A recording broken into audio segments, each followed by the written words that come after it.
আসসালামু আলাইকুম। ওয়ালাইকুম সালাম। নাম বলবেন? মোহাম্মদ আলামিন। গ্রামের বাড়ি? গ্রামের পাথরঘাটা উপজেলা, বরগুনা জেলা। বরগুনা জেলা, পাথরঘাটা উপজেলা। আচ্ছা, স্ক্যাফোল্ডিং এর ট্রেনিং করতে আসছেন? জি স্যার। আজকে কয়দিন ভাই?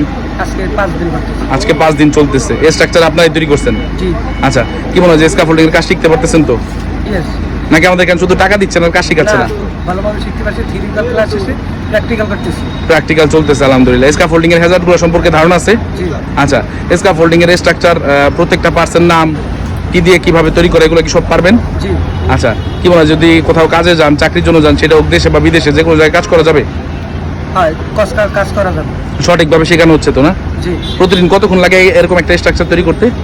2 ঘন্টার মতো লাগে। 2 ঘন্টার মতো লাগে ইরেকশন করতে, তাই তো? আর ডিসমেন্টাল করতে 2 ঘন্টার মতো 1 ঘন্টার মতো লাগে। 1 ঘন্টার মতো লাগে। তার মানে আমরা স্ক্যাফোল্ডিং স্ট্রাকচার তৈরি করতে পারতেছি জি। এবং নিরাপদভাবে। সব ধরনের সেফটি মেনটেন করেন? জি। আচ্ছা, সেফটি শুটা মনে হয় মাঝে মাঝে পড়া হয় না, এছাড়া বাকি সবই থাকে, তাই তো? আচ্ছা, ঠিক আছে ভাই, আমরা চেষ্টা করবো ভবিষ্যতে সেফটি শো প্রোভাইড করার, আর হচ্ছে গিয়ে প্রপার সেফটি মেনটেন করে কাজ করবো ইনশাল্লাহ। হ্যাঁ, আসসালামু আলাইকুম।